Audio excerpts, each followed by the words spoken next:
Bhakti Surya Santa Maharaj ki jai, Bhakti Vishnu Maharaj ki jai, Shri Radha Govinda Bhakta Vrinda ki jai, Harinam Sankirtan ki jai, Jai Guru. Hari Hari Guru.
So first of all, I begin offering my most humble obeisances to the dust of the lotus feet of Paramaradhyatama Sri Guru Padapadama, Nitarila Pravishtam Vishnupada Shtotra Satya Srimad Srila Bhakti Vedanta Narayana Goswami Maharaj Srila Gurudeva, and to Nitarila Pravishtam Vishnupada Shtotra Satya Srimad Srila Bhakti Vaibhava Puri Goswami Maharaj, to Nitrila Pravishtam Vishnupada Shtotra Satya Srimad Srila Bhakti Sadhaka Muni Goswami Maharaj, and to Pujapad Bhakti Chakor Narasimha Maharaj, and to all Tridandi Sannyasis, Brahmacharis, Vaishnavas, Vaishnavis, to all the assembled guests here today, my respective obeisances. So by the causeless mercy of Srila Gurudeva and all Mahabhagavatas Acharyas, we are able to assemble here one more time. So Maharaji, he kindly ordered me to speak, therefore I am speaking something. We have started since last week and a half the reading from Bhagavatam, 10th Canto, the Rasa Panchadhyaya. Is the 5 chapters related to the Rasa Lila, with the commentaries of Srila Vishwanath Chakravarti Thakur. Why is that? Because in the last full moon, it was Krishna Rasyatra, beginning of Krishna Rasyatra. So therefore we started this to try to understand the subtleties and the depth of this most important pastime of Krishna, that is called Rasa Lila. Shukadeva Goswami is saying that if you want to clean your heart from the disease of material enjoyment, you must listen to Rasa Lila Katha. It's most important. Because we have to realize that the supreme enjoyer is Krishna himself. So by hearing the pastimes of Krishna enjoying in a transcendental way with the gopis, we understand that our duty is to serve him and not to try to enjoy and become like the main characters of this world. We are just the servants. So then, when Krishna he saw the full, I will just summarize what we spoke before so that you can catch up where we are now. By seeing the full moon disk and the fragrance of the jasmine and the lotus flowers, Krishna became inspired to call the gopis to dance with them, to perform amorous pastimes. Then Jogamaya, she made all the arrangements. So when Krishna he played his flute, he called each gopi by their names. They heard directly their own names, and they immediately left whatever they were doing at home, and they just rushed to find Krishna in the Vamshivat. So then, as soon as they arrive, Krishna he decides to trick them. Because there are two basic moods. One is the submissive mood called Dakshina Bhava, and the other one is the contrary mood called Vamya Bhava. Usually Radharani, she is the representative of the contrariness, Vamya Bhava, left wing. And Chandravali, she represents the right wing, which is the submissive mood. So Krishna he is very pleased, mostly pleased when Radharani is going against his will. When she chastises him, when she rebukes him, when she abuses him with bad words, when she does not do what he wants, and especially when she controls him in a very special mood called Swadhina Bhartrika, Naika. That is actually the very life of our Gaudiya movement. We worship Radharani in that mood. Swadhina Bhartrika means the heroine who can control the hero. We want to see Krishna being controlled by Radharani. Krishna serving Radharani. That's what the Gaudiya devotees they want to see, they like to see. So in this way, Krishna he wants to play a trick with the gopis. And what is that? When he called them, they are all together mixed. All different types of moods are there. Chandravali is together with Radharani and all of them are together. So by nature, their mood becomes submissive.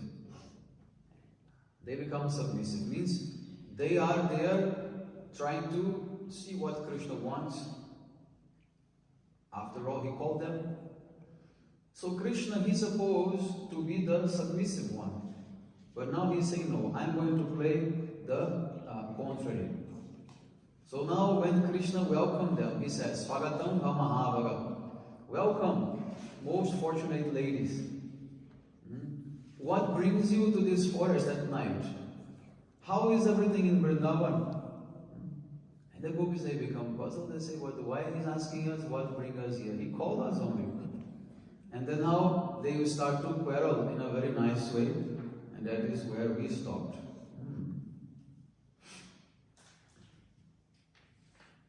Now verses 19. This night is quite frightening, and frightening creatures are lurking about. Return to Braja, slender-waisted girls. This is not proper place for women. So now Krishna, he is completely surprising them. He's sending them back. Say, go back. What are you doing here? You're not supposed to be here. It makes them very puzzled, very confused. So what to do? What shall we answer?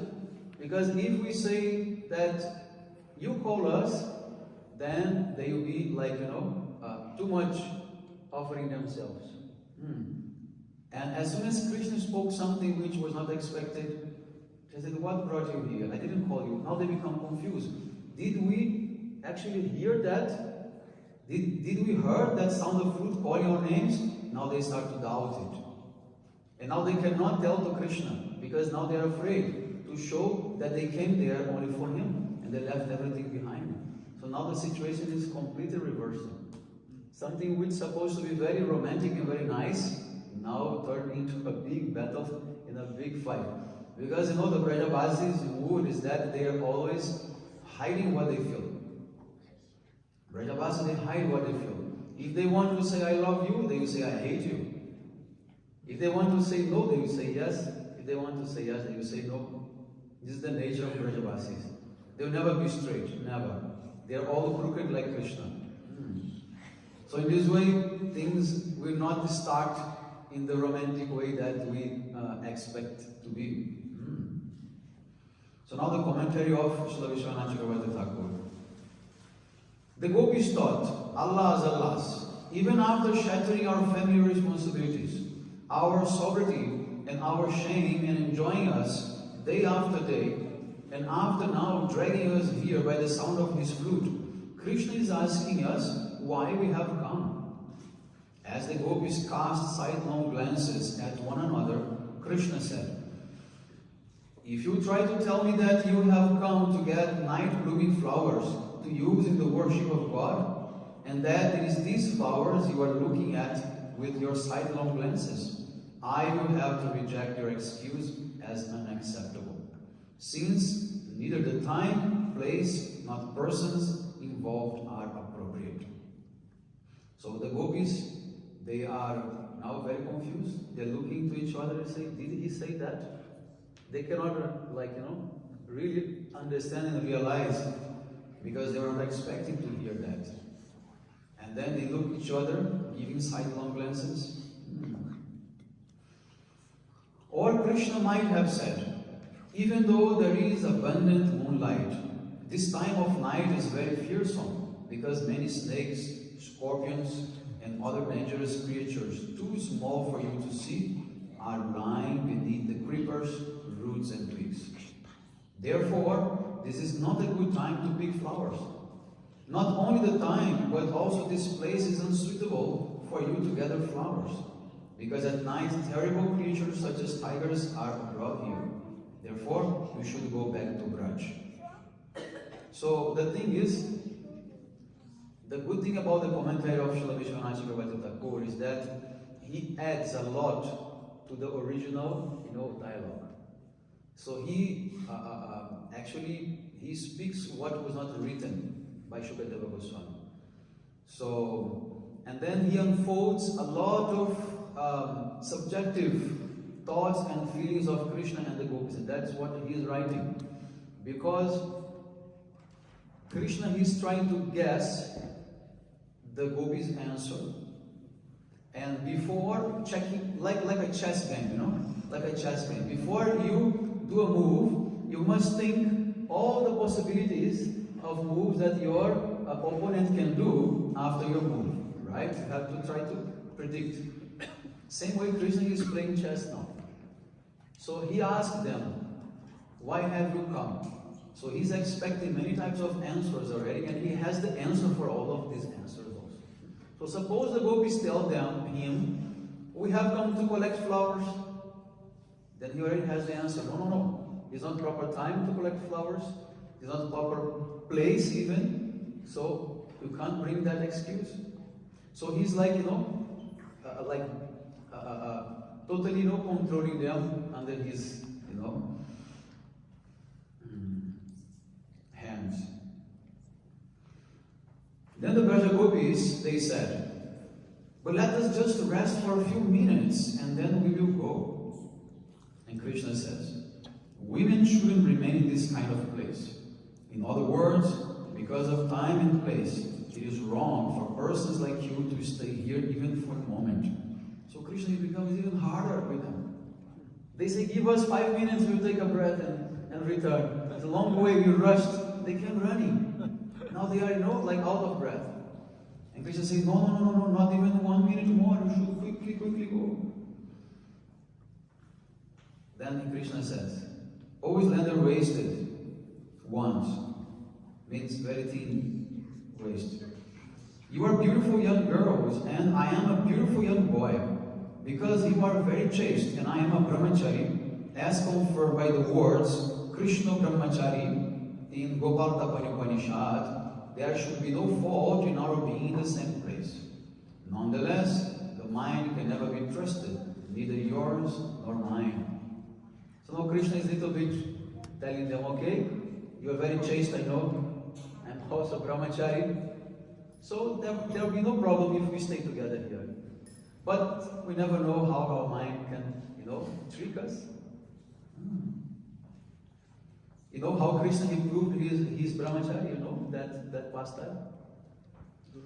Yes, with Durvasa Rishi.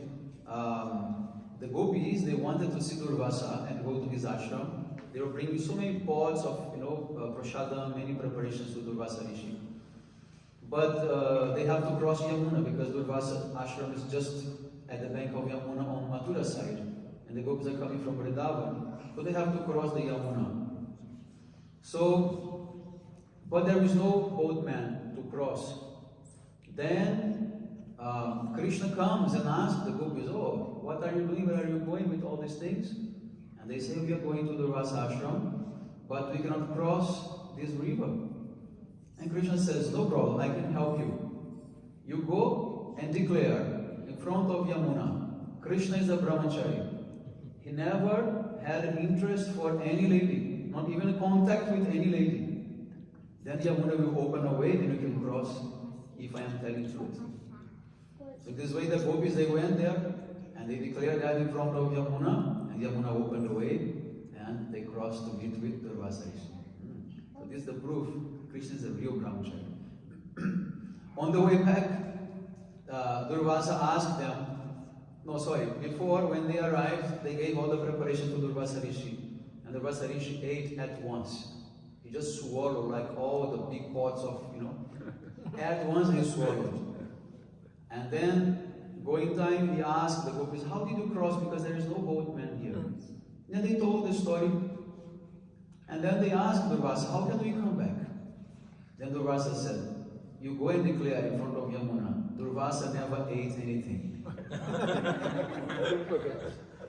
And then they went, they declared, and Yamuna opened the way. So when they come back to the other side again, they meet Krishna. And they become very confused, and they ask, Krishna, how can we understand this miracle? We know you are always involved with so many girls, because we are the ones. And we know that Durvasa, he eats a lot also. He just swallowed all our preparations. But nevertheless, when we declare that you are brahmachari and that he never ate anything, Yamuna opened the way, that was true.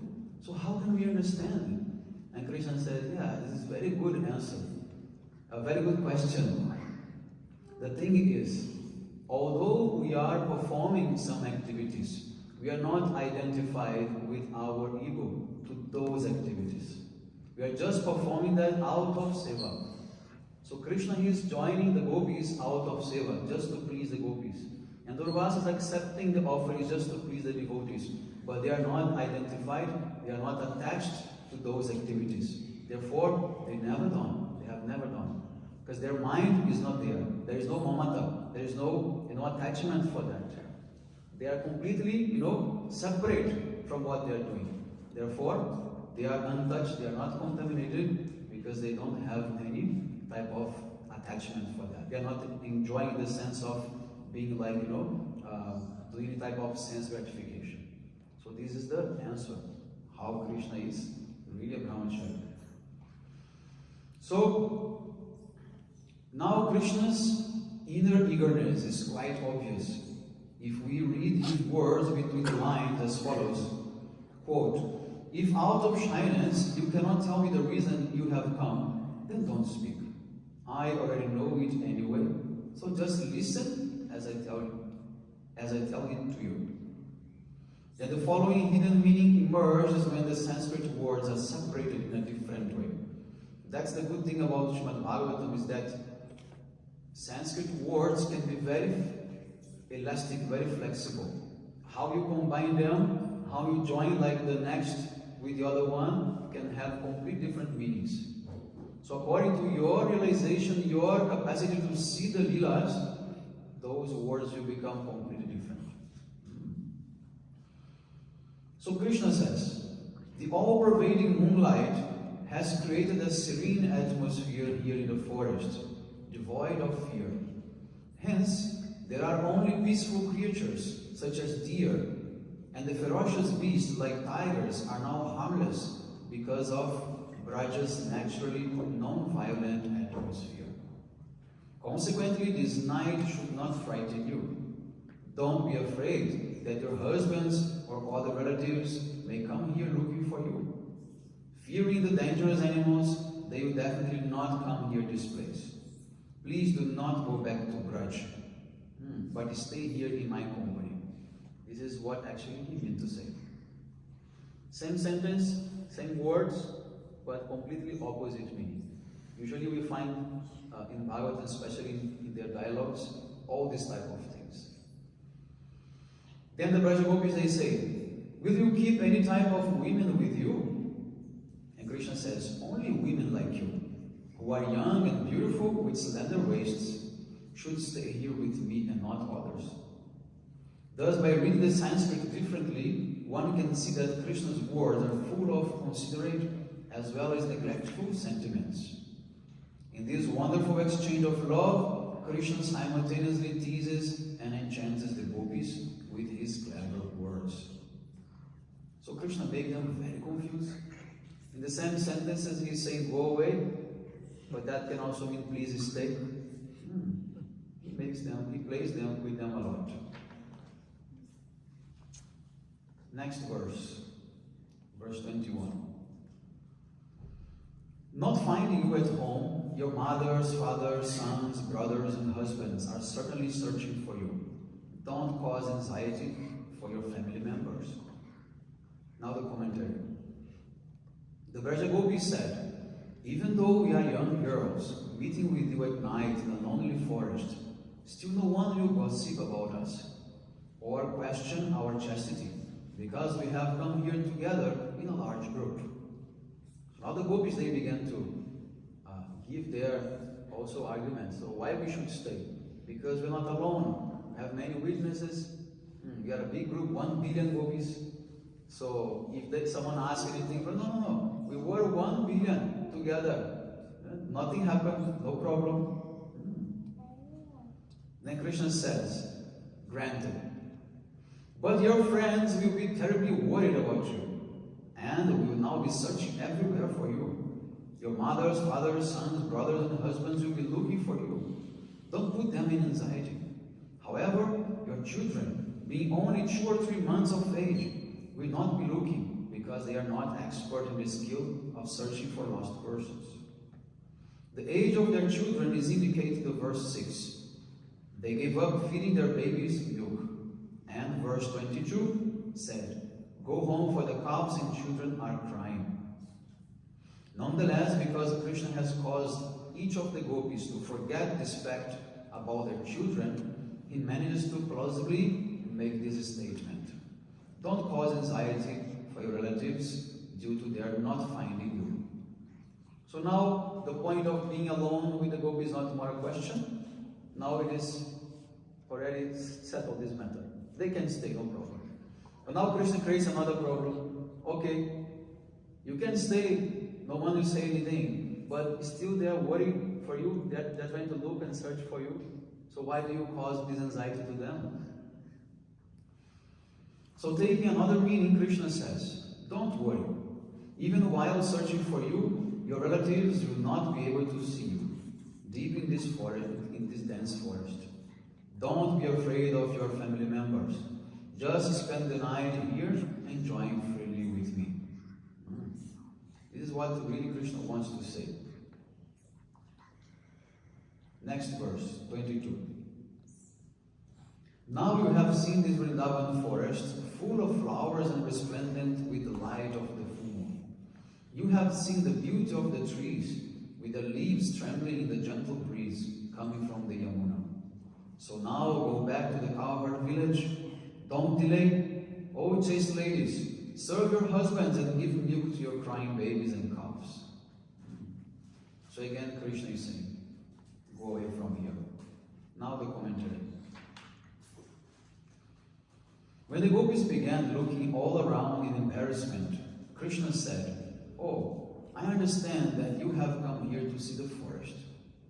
When the gopis glanced upwards, Krishna said, "I understand that you are admiring the beauty of the forest, bathed in the rays of the full moon." When they looked towards the Yamuna, Krishna said, "The flowering buds of the trees are trembling from the gentle touch of the breeze blowing over the Yamuna." The implication in this statement is, now that your desire of seeing the forest has been fulfilled, please return home without delay. So Krishna, he was trying to make them a little bit comfortable. How? As soon as he threw this, like harsh words towards them, they looked first to each other behind. Then Krishna said, "Okay, you are just trying to look for the flowers, but there is no flowers." Then they look up. Then Krishna said, "Okay, you're just looking to the moon, but okay, that's fine. You already contemplated the moon." Then they look towards down, and then they say, "Okay, now you're looking towards the Yamuna. Then now you can go back home, because there is nothing more for you to see." In text 21, Krishna might have said, "This Vrindavan is the best place in the universe, and this is a full moon night. Furthermore, we have the Yamuna on all sides, and there are cool, gentle, fragrant breezes blowing. These transcendental features excite the taste for love. Since I am also here as the foremost ecstatic object of love, let's now test your skill in relishing rasas."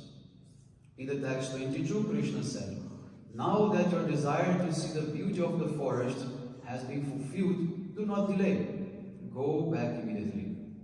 O chaste ladies, you should serve your husbands to help them complete their religious duties." After saying this to the married gopis, Krishna said now to the unmarried gopis, "Go to milk the cows, for the calves are crying." Then to the Munichari gopis, Krishna said, "Your babies are crying, so go feed them milk."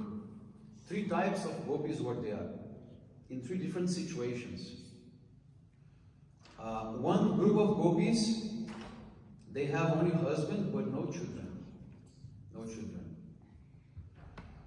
They are the Nityasiddha gopis, like Radha, Lalita, Vishaka and others. They have husband but no children.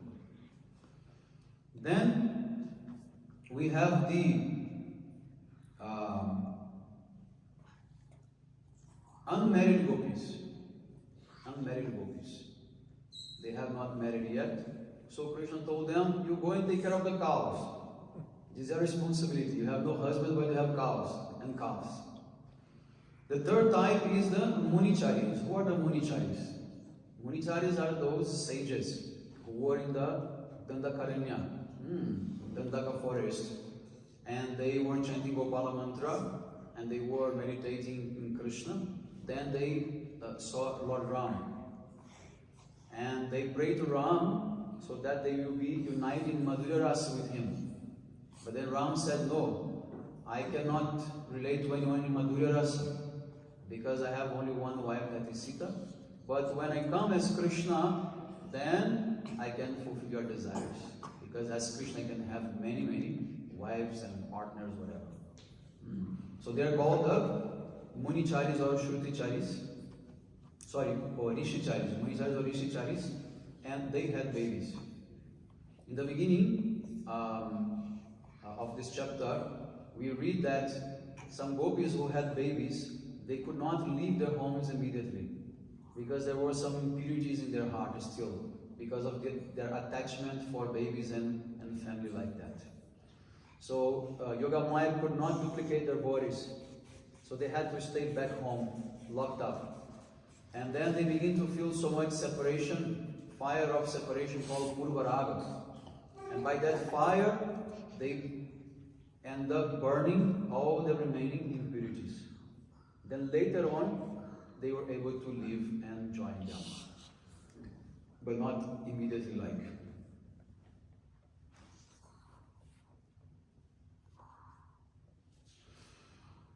Now the alternate explanation which follows shows Krishna in a mood of petitioning the gopis. Don't leave, but rather stay here and enjoy with me throughout the night. Don't go serve your husbands, children, mothers-in-law, and other relatives. You should not be fitting for you to waste such beauty and youth, which are gifts of the Creator. Nor should you milk the cows or give milk to the calves and babies. What do you, who are so full of ecstatic love for me, have to do with these affairs? So this is actually the real intention of Krishna, is to please tell them, stay. But if he does like so, he is in a submissive mood, and he don't want to be submissive now. Therefore, he is speaking indirectly, but not directly. Verse 23. On the other hand, perhaps you have come here out of your great love for me, which has taken control of your hearts. This is, of course, quite commendable on your part, since all living entities possesses natural affection for me. Now Krishna is speaking something really dangerous, to tell the gopis that they love him. There is something very dangerous. And now they begin to hide that feeling. Now the commentary. Krishna said, "Oh, I have made a mistake in assuming the causes of your coming. Now I understand the cause. Your increasing affection for me has completely subjugated your hearts and forcibly drawn you to me. In seeing me, this affection has been satisfied. Actually, it is my natural quality that all living beings, without any endeavor, have affection for me. Thus, your affection for me is ordinary, just like everyone else. It is not a special kind of affection induced by the Cupid." So Krishna is telling the gopis that they love him, but it's not like any type of, romantic love. Just like a general love they might feel, because everyone else is also feel love for Krishna. Now another explanation is given. Krishna said, "Your intense Sringara Prema has forcibly brought you before me and fully captivated my mind." What is Sringara Prema? Means Madhurya Rasa, desire for enjoyment. And another explanation, third one. Krishna said, "You girls have attracted me to you by the ropes of your minds. Therefore, your coming here is quite fitting, and not without good cause. All living entities have affection for me, so what to speak of yourselves, who possesses transcendental bhava?" So now Krishna, he wants to somehow blame the gopis. What Krishna is trying to do here is very tricky. He is, changing the situation in such a way that he wants to blame the gopis first by coming there because they love him, and now they attracted Krishna there by the ropes of their minds. This is the chakra that Krishna is making now to put the gopis in. Because he has to blame them. He has to say, "It's your fault. You brought me here, I never called you, you love me, you're lusty for me," and everything. Krishna is only blaming them. Now verse 23. On the other hand, perhaps, you have come here out of your great... I already read that, sorry. Verse 24. The highest religious duty for a woman is to sincerely serve her husband, behave well toward her husband's family, and take good care of her children, Krishna is saying. And the gopis replied, "But if we, as you say, have great love for you, then why are you repeatedly telling us to return home? It is not possible for one who is the loving subject to give up the person who is the object of that love." So Krishna thought, I can treat them, but they can treat Krishna even better. Now Gopi is saying, "Oh, if you say that we love you, then why we should leave this place? We must continue, because we have now to serve our object of love. So you must accept our service. Now the gopis, they are twisting the thing. Then Krishna says, it is true that you are full of affection, but I must speak to uphold religious principles. Therefore, please listen as I advise you according to the scriptures. Serving the husband with complete steadiness is the wife's supreme duty. You should also serve the husband's parents. So Krishna is saying to them, no. You have to serve your husband. This is the supreme dharma. You cannot neglect them. Duty of wives to serve husband. So please go back home. Then another meaning will be there. Krishna is saying, for you, the beautiful women of Braja, serving the husbands is not your duty. It is others' duty. Then he quotes a verse that says, there are 5 branches of irreligion. Means vidharma, which is the irreligion itself. Then second is religious principles for which one is unfit.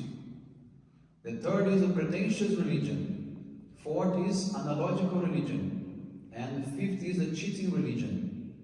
One who is aware of the real religious life must abandon these 5 types of irreligion. So since I am Vishnu and you are all Vaishnavas, worshipping me alone is your proper religious duty. Anything else is simply irreligious and therefore not your duty. So according to the verse that we have said, the best activity is to give up all the other duties and only worship me, Krishna says. Yes, that's another argument. So Krishna is telling the gopis, you have to follow dharma. And following dharma means to serve your husbands. But serving the husband is not the supreme dharma. The supreme dharma is to serve God. Therefore we are called Vaishnavas. We are not called,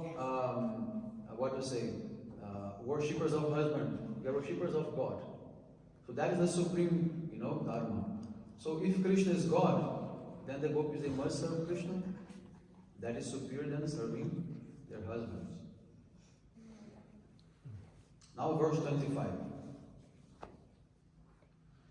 Women who desire a good destination, the next life, should never abandon a husband who has not fallen from his religious standards, even if he is obnoxious, unfortunate, old, unintelligent, sickly, or poor. Now the commentary. The Vrajagopis replied, how can we, who have such affection for you, serve husbands who are unappealing, unfavorable, and unsuitable? And Krishna says, if your husbands are not of good character, but not sinful, then you should still serve them. For the scripture says that one should serve the husband who is not fallen. In other words, the fallen husband should be abandoned because he will be a cause of the wife's own fall down. The word lokep subir means by those who want the happiness of achieving the same planets as their husbands in their next lives. So, wife's duty is very tough. Very tough. She has more duties than the husband himself. Therefore, women are more qualified than men in so many aspects. So many aspects. Because their capacity of holding dharma is even bigger than the man's capacity. So they have to serve. They have to serve husband. Even if he is in all these type of conditions here, they have to serve. And if they serve, even in a suffering way, they will achieve highest destination because they follow dharma. So the woman must also understand what dharma means. Not just do things randomly. They also must be educated. What is the benefit of following dharma? Then they will follow with a good heart. If you just try to force them to follow without telling them what is the benefit of following dharma, it's not going to work. They become rebellious. All these women following feminist programs and all this woke agenda, they were not instructed in the benefits of following dharma. Therefore, they think only by force we have to do. No, we don't want to do anything. Give up this. So therefore, it's very important to educate society, as well as educate the husband, how to follow his duty properly, how to not be fallen as being told here, how to maintain everything properly. Then you can deserve to be served by your wife. It's not that man has all, all the good conditions. No, no, no. He must deserve. Otherwise, he can't receive this service. So it's a duty of parents from very young age, teach children about dharma, benefit of dharma. First, parents they must teach, because parents are the first gurus of the children.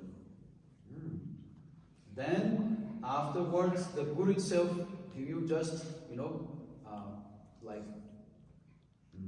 testify that, he will, reinforce that what parents are saying is true. When children has little more, intellectual capacity. But first of all, this is a parent's duty to teach properly. So they will grow already with the full mentality of how to be a proper husband and proper wife. This is very important. But in the West especially, women and men, they are just being educated to become very wealthy and big enjoyers. Isn't it, Maharaj? That's what they are very good in doing. Becoming wealthy and enjoyers. And what is the result of this? Inauspiciousness, problems, no sense of dharma. You know why? I'll tell you a very important thing. You know why Europe, this area is very rich and very developed?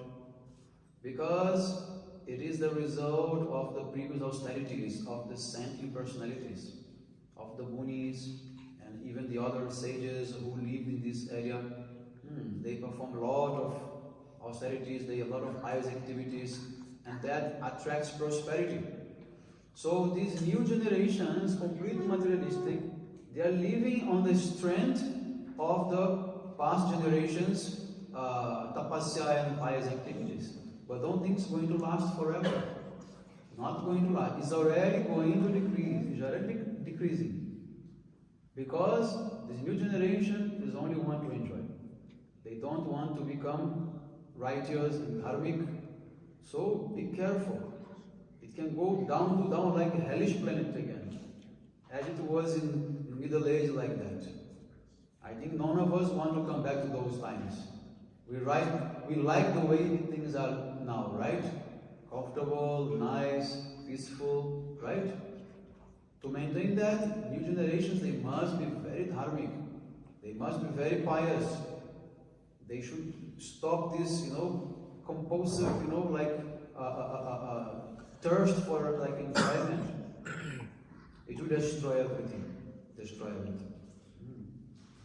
And from the other side, we see that India is full of problems, full of social problems and things, environment problems, this and that. But nevertheless, the rich class of people, they know how to be pious. They know how to perform properly their dharma. Because they have knowledge that to keep wealth, not in this life, but for next lives also, they must be pious. They must share. They must serve. They know, because this is in the Shastras. So they are being educated for that. Therefore you have the large number of billionaires you have in India only. And that will come as a whole, the whole society is being supported, is being nourished. The bad part is due to the materialistic people of India, like governments and others. They are fully materialistic, like Marxists and socialists. India is full of these people. Since from the independence time, India became like a socialist country as a state, as a policy, state policy, as a socialist country. Very bad policy. But the strength of society is a different thing. The strength of society is carrying that and keeping a very good balance. And we hope in the future, we will be able to wipe out these materialistic people from India, especially in government line, and come back with a proper type of, administration. Then we have hope. Otherwise not possible. Now verse 26. For a woman from a respectable family,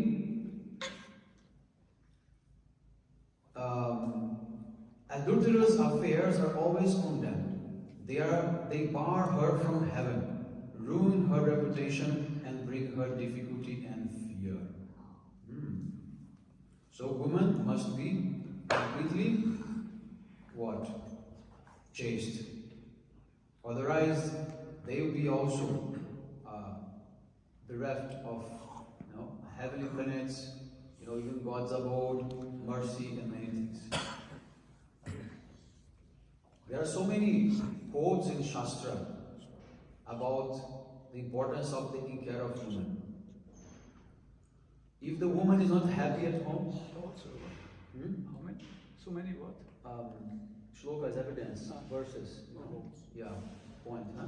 Quotes. Quotes. Yeah. Quote.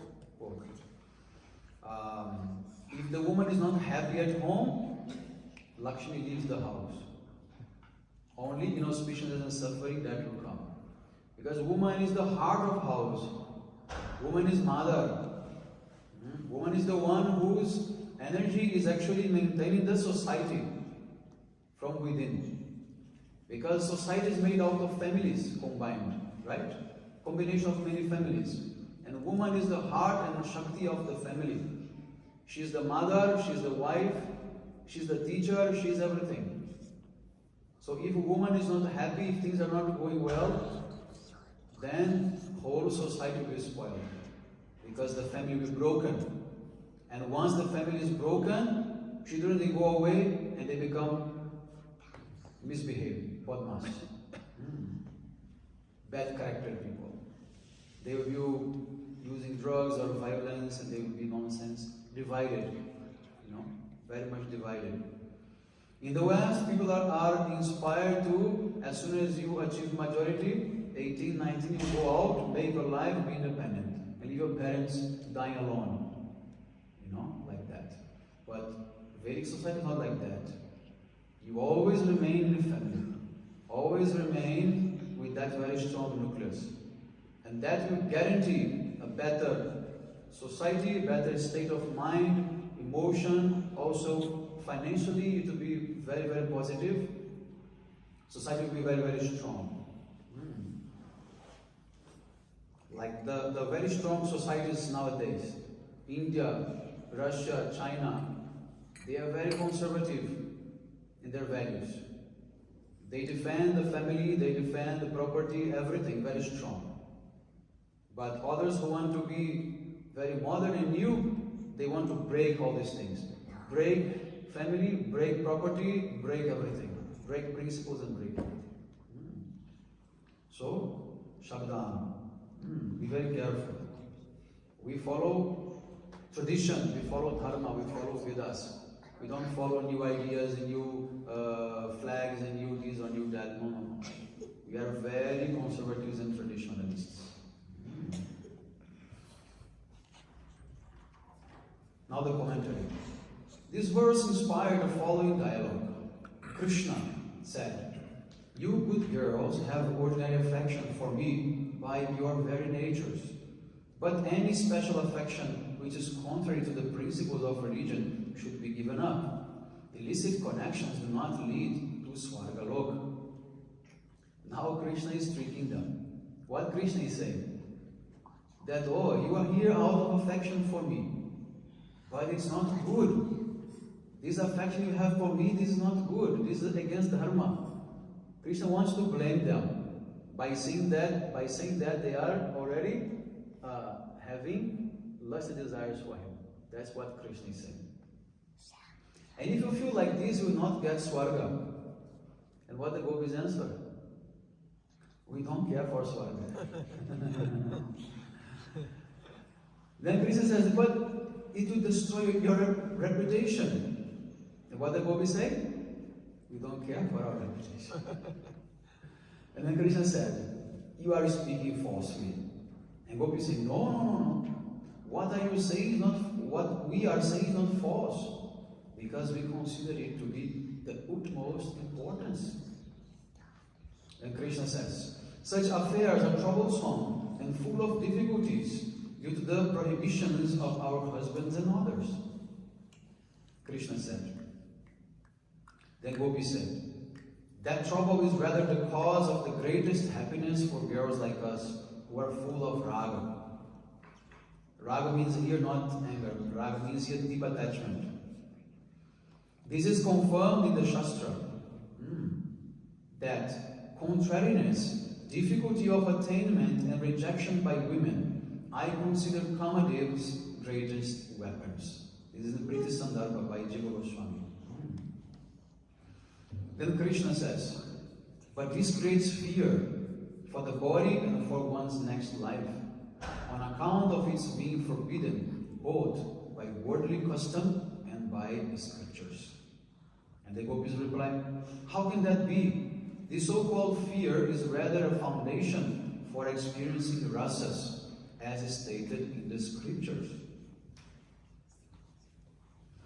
When love is forbidden, and the doe-eyed beloved is difficult to attain, then the passionate lover's heart becomes very attached to his beloved.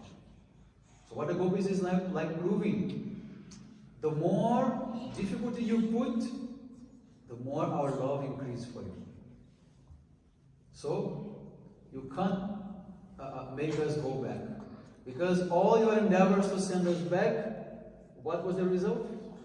Only make our love for you increase even more. So it's going like the opposite way. Then Krishna said, in all times and places, adulterous affairs are always condemned for respectable women. Even if you readily consent to bear all condemnation to fulfill your desires, how can I do anything that will cause you, the object of my love, to become condemned? Therefore I say, please return to Braja. So again Krishna tried it. Okay, I accept your love, it's very beautiful, but anyhow, that love is, somehow forbidden, because it's going to be condemned. And I don't want to bring any type of bad thing to you, because I also love you. So he's saying directly, I also love you. Therefore, I don't want to cause any problem for you. But then the other meaning is, Krishna said, everywhere in the world, illicit affairs are condemned. But you, gopis, have heard from the mouth of Garga Muni that I am equal to Narayana. Thus, there is nothing contemptible in having me as a paramour, since I am the Supreme Personality of Godhead. I transcend the ordinary auspicious and inauspicious activities. So this is Krishna's last, card. Because after Krishna born, Garga Muni told to everyone that this boy is not different from Narayana. So in this way, Krishna now is saying, okay, no problem. You can love me, we can have a relation because I'm God, and God is beyond everything. This is his last card. Because in Vrindavan, we never want to say that Krishna is God, right? But sometimes he has to use that, like a joker, Now verse 27. Transcendental love for me arises by the devotional process of hearing about me, seeing my deity form, meditating on me, and faithfully chanting my glories. The same result is not achieved by mere physical proximity. So please go back to your homes. So what Krishna is telling the gopis? Oh, you don't need to be here with me. You can go and worship my deity, worship my photograph. By mind, you can meditate on me. Just when they met in Kurukshetra, after that long separation, they met in Kurukshetra, and the gopis, they were very upset with Krishna, very angry. Why? Because Krishna promised he would return 1 day later, 2 days later, from Mathura, and he never came back. So then, what Krishna told the gopis when they came in Kurukshetra? Krishna told, why did you suffer so much? I am Paramatma, I am in your heart. You can just meditate, I am always with you. And the gopis say, "Hey, what are you saying? We are not like yogis. We don't want to meditate on you. We don't want to remember you. Actually, we want to forget you, but we cannot forget. What to speak of trying to remember you? We cannot even forget you for even 1 second. We want to serve, we want to massage you, your feet. We want to serve you a shadow. We don't want meditation. What is this nonsense program, meditation? This is for the yogis, not for us."